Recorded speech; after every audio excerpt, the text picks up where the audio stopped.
Et bienvenue à tous sur ma chaîne Cinémagique. Et aujourd'hui nous allons parler de quoi? De Marie-Madeleine, dernier film de Garth Davis. Alors c'est le genre de film qui ne plaira pas à tout le monde. Il y a beaucoup de gros plans sur les visages, des mises au point par rapport aux arrière-plans, des impressions de flou se liant à l'insaisissable, illustrant les doutes ou les réflexions des personnages. On est dans un périple lent et contemplatif, cherchant l'osmose métaphysique. On suit ces nomades dans un pèlerinage à travers la nature, où règne le vide, le silence. Les paysages désertiques sont à l'image de leur quête, intérieure et spirituelle. Alors les couleurs sont particulièrement captivantes. Le rouge qui ressort, comme avec la cape du Romain, ou la blancheur immaculée de Marie, face à la décrépitude du monde et de la mort. Toutes les couleurs sont dues au soleil, à la clarté du ciel ou des lieux. Chaque étape du film possède une palette qui lui est propre. J'ai adoré cette cohésion entre les couleurs et les vêtements des personnages que l'on voit. Le tout semble se fondre dans le décor, comme s'il ne faisait qu'un avec la nature. Même Jérusalem se trouve être le prolongement de la terre, des pierres et des collines. Ce n'est pas une ville bâtie, mais modulée dans la nature où elle se trouve, la surplombant comme étant au-dessus de tout, au milieu du monde. Il y a également une véritable correspondance entre la lumière du film et ce qu'elle signifie pour les personnages. Elle est faible et fragile, vacillante comme la foi, qui se dissimule au cœur des paysages et des êtres humains.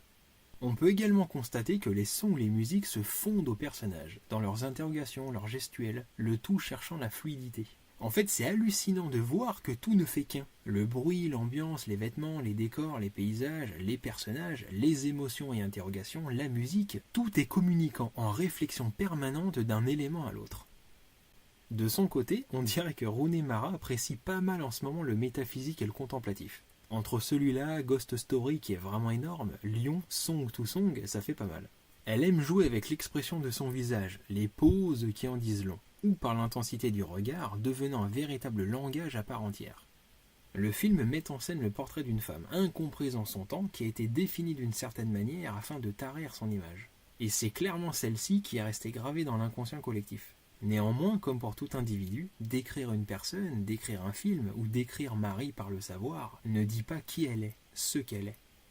Elle incarne une figure de femme émancipée et libérée des contraintes socio et religieuses de son époque. D'où sa mauvaise réputation, car elle refusait de se conformer aux règles et aux codes établis par les hommes. C'est au même titre qu'eux qu'elle voulait faire ses propres choix et suivre sa volonté.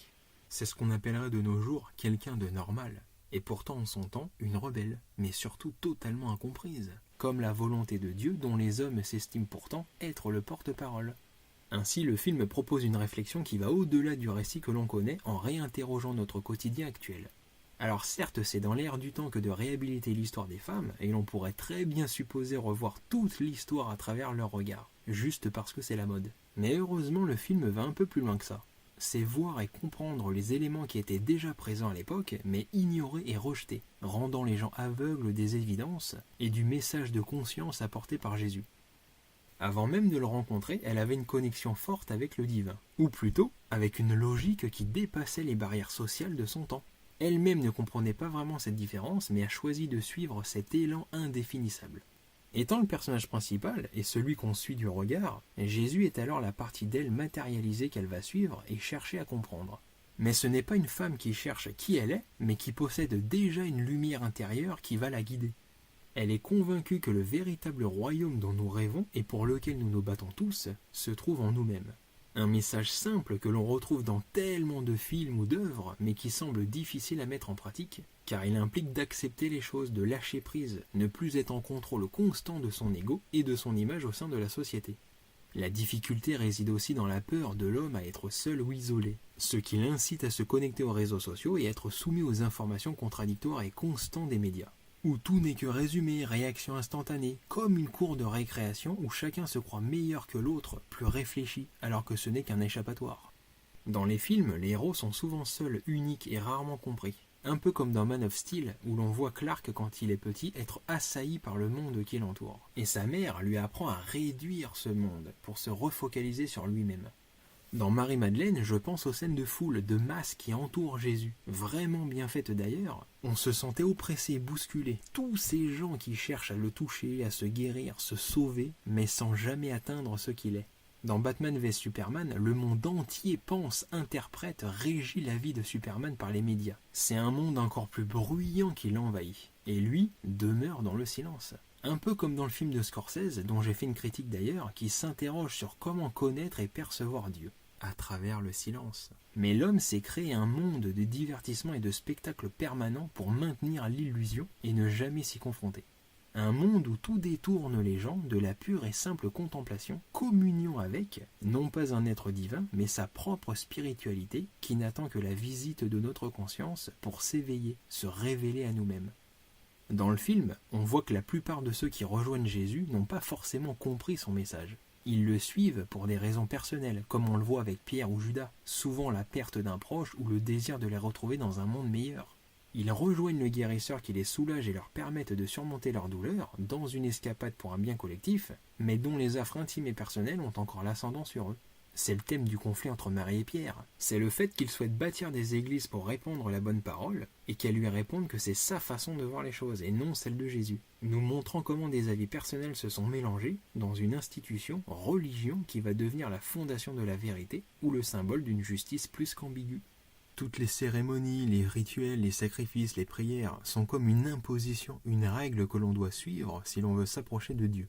Tout comme les pièces d'or qui peuvent acheter le pardon, ou les confessions qui permettent de s'absoudre de tout acte de péché. Tout se travestit car cela entre dans une institution régie par des règles. Et paradoxalement, toutes ces valeurs sont celles pour lesquelles Marie se battait, incarnant une forme de pureté spirituelle, démunie de tout carcan réglementé. D'une certaine manière, il faut arrêter les idéologies, les débats, les idées toutes faites que l'on range dans des cases, ou toutes ces disputes, ces prises de tête, et rester à l'écoute, cherchant à atteindre cette vérité, cette compréhension de soi et de ce qui nous entoure. L'être vit au quotidien avec lui-même, et forcément, c'est avec ce qu'il éprouve qu'il doit composer. Être bien avec soi-même, trouver son chemin, permettrait un meilleur développement de l'individu comme de la société. Pierre était la main droite de Jésus. Il était droit et sincère, mais il ne voyait qu'un changement extérieur et non une révolution interne. Et la présence de Marie le gênait, mais plus par rapport à l'image que le groupe allait véhiculer aux autres. Quant à Judas, il était sans doute celui qui vénéra le plus Jésus, attendant la venue du royaume pour lui et les siens. Un personnage auquel n'importe qui pourrait s'identifier, étant probablement le plus fidèle et le plus dévoué de ses disciples. Tout comme Marie, la vision du traître l'a poursuivi tout au long de l'histoire, servant plus de bouc émissaire pour les communautés qui en avaient besoin, sans prendre du recul ou chercher à comprendre les motivations d'un individu. Il est toujours difficile de se faire comprendre par les autres, souvent empli de mal-être, d'agressivité ou de haine, comme on le mentionne dans le film. On l'entend souvent de nos jours, les problèmes. On dirait que c'est une mode de parler de problèmes et de tout ce qui ne va pas, devenant même plus valeureux que ce qui est prôné comme ayant de la valeur. Et c'est pourtant cette passion pour les problèmes qui va prendre place au sein d'un individu et qui sera retranscrit, communiqué autour de lui, l'empêchant de voir ce qui a vraiment de l'importance. Il n'y a pas si longtemps, j'étais avec plein d'amis et une personne s'est glissée au milieu de notre groupe pour répandre la parole du Christ, justement. Et curieusement, c'était plus ou moins la même chose que ce que le film cherchait à nous dire. Mais là où à l'époque on pouvait arriver dans une ville et parler aux gens ouvertement et être écouté, de nos jours, quelqu'un qui aurait la même démarche passerait automatiquement pour un illuminé, démontrant que c'est bien l'apparence ou la manière non conforme qui prime dans le regard des gens, plus que ce que la personne cherche à nous dire. Car au final, la personne l'a fait gratuitement, puis est repartie ne demandant rien en retour. Ce qui devrait avoir de la valeur n'est pas l'apparence de la personne, mais ce qu'elle cherche à exprimer. Tout le monde connaît la Belle et la Bête, et dans ce conte, les gens sont avec la bête, comme dans la forme de l'eau. Mais en vrai, dans une situation lambda du quotidien, qui le serait vraiment ? Tout le monde sait qu'il ne faut pas juger sur les apparences, mais tout le monde continue de le faire. C'est toute la nuance entre le savoir et la compréhension. Il y en a qui semblent absolument tout savoir, mais ils ont juste oublié de comprendre le sens de ce savoir, et le reconnaître dans l'anodin. Ça me fait penser à un autre film de cette année, L'affaire Jumanji avec Denzel Washington, où l'on a aussi la vision d'un homme totalement incompris et jugé par son apparence. Il possède des valeurs qui sont sans cesse en opposition avec la notion commerciale et profit de l'homme moderne, avec ses quotas, ses chiffres, sa rentabilité, un peu comme la scène dans l'Agora où l'on voit le commerce des agneaux. Jumanji, c'est l'histoire d'un homme révolu avec une mentalité révolue dans un monde révolu, mais qui aura malgré tout l'opportunité, à travers un manuscrit, témoin de son existence, de renaître et de se faire comprendre à travers un fils moderne et conforme à l'image de la société actuelle. Quelqu'un de différent sera toujours perçu soit comme une malédiction, soit comme une bénédiction. Tout dépend de son éducation, de l'ouverture d'esprit que l'on a, ou encore de ce qui arrange ou dérange. Pendant tout le film, on a cette impression que Jésus ne suit pas de plan. Il est comme guidé par autre chose, comme si c'était improvisé ou aléatoire. Le présent et ce qu'il ressent semblent le guider. Là où les autres ont clairement quelque chose en tête, ils suivent un but et une planification de choses, avec des attentes envers le futur, mais par rapport au passé. De nos jours, quel que soit le domaine, tout est anticipé, analysé, calculé. Comme pour le cinéma, les gens regardent les images, les bandes annonces, les news, pour se donner une idée de la chose. Pire, pour se donner envie d'eux. Tout est imagé et prévisualisé avant même que les choses ne puissent se dérouler naturellement. C'est vivre dans une fiction jusqu'à ce que la réalité les rattrape. Dans le film, on voit bien que les personnages interprètent la vérité selon les événements de l'époque où ils se trouvent. Véritable ou non, elle guide les peuples entiers au quotidien. Tout peut changer par l'apparition d'une personne qui leur apportera une nouvelle façon de penser, ou comme de nos jours, jusqu'à ce que de nouvelles preuves scientifiques soient communiquées. Le récit biblique n'est pas le sujet principal émanant du film, mais plus le comportement humain, avec la pensée et la croyance venant du contexte ou de la famille, et que d'avoir des idées contraires ou personnelles serait considéré comme différent ou hérétique, alors qu'au sein de chaque foyer, rien n'est véritablement conforme. Ça peut faire penser un peu au film de Clooney Suburbicon. Dans le film, on voit qu'il y a donc une femme et des hommes de couleur, et forcément pour les plus hargneux, ils y verront une infidélité au physique de l'époque, cherchant une sorte de véracité historique, vérité de fait. Autant de vérités qui n'ont en fait aucun rapport avec ce que Jésus tente de transmettre.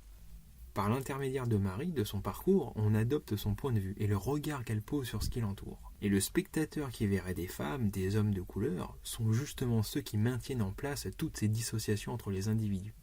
Peu importe finalement que ce soit le Fils de Dieu ou qu'il ait une légitimité quelconque, c'est plus comment les choses pourraient être si l'on posait notre regard sur le monde avec sa manière de voir les choses. Une vision qui s'élève au-dessus de la norme et du commun des mortels. Une vérité qui demeure qu'un rêve, puisque les hommes, aussi évolués soient-ils, ne parviennent qu'à l'effleurer. C'est en ce sens que les symboles sont créés. Alors l'idée de Jésus fonctionne à son époque car elle permet de lutter contre les Romains et de bâtir un nouveau monde. Comme on l'a vu, historiquement parlant, c'est devenu un pouvoir entre les mains d'une nouvelle communauté, comme une nouvelle entreprise permettant alors de se répandre et de conquérir le monde. Mais le christianisme est différent de Jésus et de sa perception. C'est exactement comme dans Star Wars lorsque l'on parle des préceptes de la force par la religion des Jedi. Mais les Jedi et leurs enseignements ne sont pas la force, seulement une forme d'elle. Créer une religion, bâtir des églises ou parler des croisades, de toutes les injustices qu'ont engendré la religion, c'est en fait parler des hommes qui l'ont appliquée, de ceux qui ont projeté leurs propres désirs en se dissimulant derrière le « au nom d'eux ». Dans les derniers Jedi, on découvre que la force est pour tout le monde, que beaucoup peuvent la ressentir. Certains y sont juste plus sensibles. Peut-être pourrions-nous considérer qu'on la possède tous en nous à l'origine.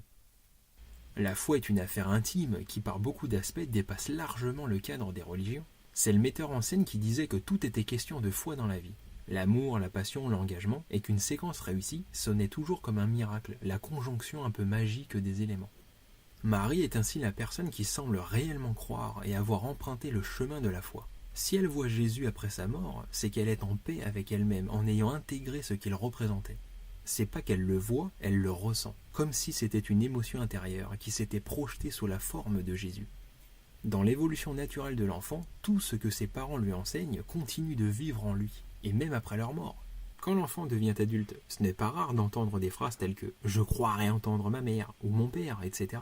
C'est en fait le même processus que d'apprendre des comptines ou des poésies dont on chantonne encore l'air ou les paroles. Marie a tout quitté pour rejoindre ses croyances, ou plutôt l'élan de son cœur, comme une forme de communion entre la vague et le surfeur. C'est un éveil, un appel qui n'a pas de rapport avec l'époque où l'on est, c'est au-delà du monde visible. Dans énormément d'œuvres, on a cette figure messiatique, cette notion de celui qui voit au-delà des choses et tente de transmettre un message qui vient du cœur. Dieu n'est pas une personne, il est l'essence qui émane de chacun d'entre nous. Mais les gens restent prisonniers des apparences et de leur époque, ne pouvant voir que ce qui est visible.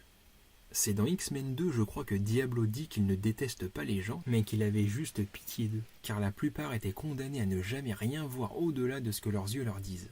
Pourtant, il n'y a rien de mystique ou de magique, c'est simplement être sensible à la résonance de l'homme et la nature. C'est pour cela que Superman possède tous ses pouvoirs et non Batman. C'est l'opposition entre le Jésus de chair et de sang face à celui qui en est le message, l'essence de ce qu'il reste après la libération du corps. Ce qu'il cherche à transmettre est au-delà des images et des mots. C'est une flamme silencieuse, une constance universelle. C'est cette conscience qu'il a apportée et qui continue de vivre en chacun de nous. Avec le temps, c'est devenu une voie parmi tant d'autres qui nous oriente. Certains la suivent, d'autres la dérivent. On dit souvent que les mythes sont des versions romancées de la réalité. Dans plusieurs récits ou versions de héros mythologiques, on peut constater qu'à la base, il s'agit de gens simples, jusqu'à l'accomplissement qui va marquer les esprits. Un événement tel que l'on va y projeter des pensées, des idées, des émotions, qui seront source d'inspiration, d'appropriation et de réinterprétation. Quand on écrit une histoire ou qu'on relate des récits de son époque, on a la mesure et le recul pour comprendre l'impact qu'ont pu avoir ces individus. Étant uniques en leur genre, ils ne peuvent juste pas être comme les autres. Alors on leur donne des origines de parents divins par exemple. Non pas pour engendrer une religion, mais plutôt pour focaliser le récit sur le sens de ce qu'ils sont par rapport à ce qu'ils font. Quand il y a une nouvelle sortie cinéma, les gens ne parlent souvent que des nouveaux films de tel ou d'un tel, parce que ce nom ou titre semble avoir du sens et suivre une logique connue. Comme si le film en lui-même n'avait aucune valeur outre l'affiliation qui lui est attribuée. Et pour Jésus, c'est le même principe. Un homme qui est différent de son époque et qui accomplit de telles prouesses, il ne peut juste pas être un homme. Alors, pour lui donner du sens et que son histoire perdure, il est affilié à l'indéfinissable, l'invisible. Cela permet de mettre en évidence son identité. Et l'identification est bien là l'une des choses auxquelles les gens sont le plus préoccupés. Être quelqu'un ou quelque chose. Exister. On peut ainsi comprendre que le Christ et le christianisme sont vraiment deux choses différentes. Comme je le disais, c'est la distinction entre le silence qui résonne en nous, l'intérieur, et la force des mots et des discours répandus à travers le monde, l'extérieur. Ça me fait un peu penser au pathogène dans Alien Covenant. Le pathogène est juste une substance qui, au contact d'une autre forme d'organisme, va s'adapter et prendre corps. Et quand on y pense, quelle que soit sa forme et son évolution, belle ou monstrueuse, elles proviennent toutes d'une seule et même origine. Lui donner forme, c'est permettre à l'invisible de s'exprimer, d'être perçu et visualisé. Mais en même temps, ça altère son origine, son état pur. C'est comme lorsque l'on est dans une saison où l'on voudrait rester figé. Mais la nature nous en apporte une autre. Certains sont pour le changement, d'autres contre. Mais ce n'est pas l'homme qui détermine ses mouvements, c'est la nature qui s'exprime en lui. Chacune d'elles a une raison d'être, un sens, tout comme les couleurs, le langage ou les époques qui possèdent toute une identité propre, comme intemporelle. Mais les individus sont dans l'acharnement à dire, vouloir qu'il y ait une seule et même vérité, alors qu'elle forme un tout. En ce sens, même pour ceux qui n'y croient pas ou qui n'ont aucune affinité avec, pourraient malgré tout voir Jésus comme l'histoire d'un homme qui avait une perception différente de la norme. Et chaque génération se voit une façon d'être, une façon de vivre, jusqu'à ce que quelqu'un franchisse les interdits, les conventions établies, pour créer quelque chose de différent, un nouveau courant. Les créateurs sont souvent dénigrés en leur temps, comme des peintres ou des génies qui finissent par devenir des références dans le nouveau monde qui leur succède. Chaque époque est la même que la précédente. Nous sommes le fruit de cette graine dont nous parle Marie dans le film, avec la même structure de base, le même scénario qui se répète à l'infini. Comme dans de nombreux films dystopiques, on a toujours un lieu fixe et l'appel de l'extérieur, menant vers un nouveau souffle, un nouvel élan. C'est toujours la confrontation entre celui qui est figé et celui qui vient mouvementer, dans le scénario et au sein d'un individu. Il y a plusieurs scènes qui sont vraiment très intéressantes au niveau du symbolisme, de ce qu'elles signifient et représentent. Par exemple, on a la scène où Jésus arrive pour guérir Marie de son démon intérieur, et qu'il estime qu'il n'y a rien, là où les autres vont y voir le péché, alors qu'il s'agit d'une simple névrose. Comme les mauvais esprits, ou les anges et les démons qui désignent souvent des maladies physiques ou mentales, et leurs moyens de guérison. On avait un bon exemple dans Mission Impossible 2 où l'on joue sur le héros mythologique et le monstre, le virus et le remède. Selon les mots que l'on emploie, on jongle avec les métaphores, qui sont en fait la traduction d'une même lutte. Il y a également le fait que la femme a la capacité de donner la vie, considérée comme un acte sacré. Si la femme en général a autant souffert, on peut également considérer que c'est à cause de ce don et du pouvoir que cela leur donne. Forcément considéré par l'homme comme une menace. Pas étonnant que l'Église, où l'homme ait diabolisé la femme en la considérant comme un être inférieur, prostituée, hystérique ou folle comme Jeanne d'Arc. Dans de nombreuses mythologies, c'est souvent une notion féminine qui est à l'origine de toute chose, puis l'homme s'empare du pouvoir et l'impose. Dans le film, on a également un amalgame assez dingue entre les deux Maries, comme s'il s'agissait de la même personne ou que l'on interrogeait le rôle de la mère de Jésus à travers Marie-Madeleine. Elles n'ont clairement pas le même nom par hasard. Il y a d'ailleurs une scène où Jésus pose sa tête sur Marie comme si c'était une mère. C'est exactement ce que je disais dans ma vidéo sur Batman vs Superman, qu'ils ont tous deux le même nom pour leur mère parce qu'ils sont la même personne, issus de la même origine. C'est la même personnification christique, mais dont l'un est devenu le corps et les souffrances, là où l'autre est l'esprit et l'espoir. On a aussi une correspondance très intéressante lorsque l'on cherche à exorciser Marie et le moment où on la baptise. Les deux passent par l'eau. L'un la noie pratiquement, là où l'autre la purifie pour la faire renaître. L'eau a d'ailleurs une importance toute particulière par son rapport à la femme, au temps qui coule, et par sa nature à communier avec toutes les formes de choses. La première et dernière scène sont vraiment magnifiques, avec le corps de la femme plongé dans l'eau, à la fois coulant et remontant à la surface, vers la lumière. Le royaume abstrait de la mer est comme le miroir du ciel, avec les gens qui nagent et qui sont comme des anges qui volent. On joue entre l'esthétisme et la perspective. On a également un effet miroir entre ce qui est de nature masculine et féminine, avec Dieu, l'idée, le but et celle qui a la possibilité d'accomplir, de mettre au monde ce rêve d'éternité. Qui ne trouvera son chemin qu'à travers les formes, les émotions, l'éveil et la passion. C'est la nature et ses éléments qui s'expriment dans son sens le plus primaire, mais aussi le plus spirituel. Une belle analogie entre les Maries, celle qui a porté en elle pour donner naissance, et le long chemin de renaissance de Marie-Madeleine, qui porte en elle des valeurs, des préceptes, jusqu'à leur donner vie en les exprimant, en s'affirmant. C'est un accouchement, comme la venue au monde d'un enfant. Le film commence d'ailleurs par une naissance. La femme est cette incarnation sous laquelle on peut le mieux représenter cette idée de dévotion, de servitude, d'accomplissement, de transition entre l'invisible et le visible. Symboliquement parlant, c'est à travers la femme que l'homme peut s'accomplir, remonter à la surface, se diriger vers la lumière, ou encore naître ou donner la vie, tout se mélange dans une même unicité.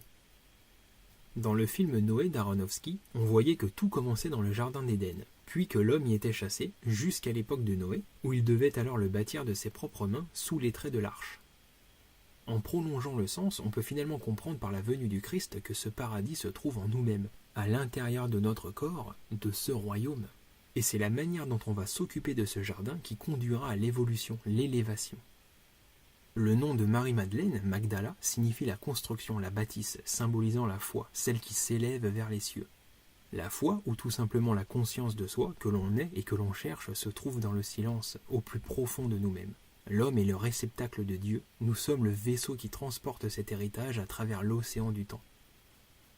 C'est ainsi que les figures et archétypes se créent, à la fois à l'époque où elles sont, mais également de manière intemporelle, devenant la matrice de l'inspiration qui peuple notre psyché, celle qui permet d'avoir de l'imagination et de concevoir tout type d'histoire, en dehors même d'un récit d'origine. Ça pourrait presque lancer le débat sur l'hommage et le plagiat. À chaque génération, il y a des relectures des grands mythes, car ils sont à l'origine des hommes et des sociétés. Pourtant, l'homme ne se dit pas que sa génération est un remake, un reboot de la précédente. On est tous les enfants d'un passé dont on transporte l'héritage. On porte un regard sur le passé par rapport à notre présent. Mais si l'on évoluait dans notre pensée, alors cela nous permettrait de l'appliquer à tout ce que l'on connaît, notamment les mythes les plus populaires. Comme les comics reprennent beaucoup de la mythologie, et pourtant dans la notion d'origine, de fidélité, on ne va pas chercher à savoir si tel super-héros est bien conforme à tel dieu ou héros. Alors des questions intéressantes, est-ce que le film est une relecture par rapport à notre façon de voir les choses ? Ou était-ce déjà comme ça à la base ? Est-ce d'ailleurs important ? Une question est posée dans le film, est-ce que les miracles sont la résultante de ce que l'on croit ou de la foi ? Les Romains, les Juifs ou n'importe quel peuple ou individu n'ont pas toutes les connaissances et ne peuvent être que ce qu'ils sont selon le monde qui les entoure. Et nous en sommes les descendants, avec plus de conscience mais avec toujours les mêmes limites, proportionnellement à la façon dont on fonctionne au quotidien. Si la relecture ou la traduction des mythes est possible, c'est parce que chaque génération cherche à mettre en scène sa pensée ou ses émotions au travers d'une forme d'art, quelle qu'elle soit. Pour l'immortaliser, certes, mais également parce qu'il y a un point commun dissimulé, comme des messages, des clés ou des valeurs qui se frayent un chemin à travers le temps, et qui ne correspondent pas à une époque ou une culture en particulier, mais qui s'adressent à toute l'humanité dans ce qu'elle a de plus essentiel. Un message qui est au-delà des époques et des cultures, un peu comme dans Cloud Atlas. La relecture permet simplement de nous le rappeler. Dans le film L'Imaginarium du Dr Parnassus, il est dit que ce qui comptait, c'était de continuer à raconter l'histoire. L'histoire de la vie, l'histoire éternelle. Voilà, je pense qu'on va s'arrêter là. Pour certains, ça sera un chemin fascinant, pour d'autres, de la lenteur et du contemplatif sans queue ni tête, comme souvent dans ce genre de film. C'est selon comment l'on y est réceptif. Marie est une personne pleine de bonté, prônant un retour à l'honnêteté, la simplicité et la vérité. De même que le pardon ou l'amour dans son acte de dévotion, de bienveillance à l'égard d'autrui. C'est donner pour et par soi-même sans rien attendre en retour. Des valeurs si simples, comme de se poser quelques instants et juste se laisser aller. ressentir ce monde qui nous entoure en revenant à la notion d'écoute de soi. Et je finirai sur l'auteur Pierre Ronsard qui disait que Marie était l'anagramme d'aimer. Continuez à voir des films, quant à moi je vous dis à bientôt et que la magie soit avec vous.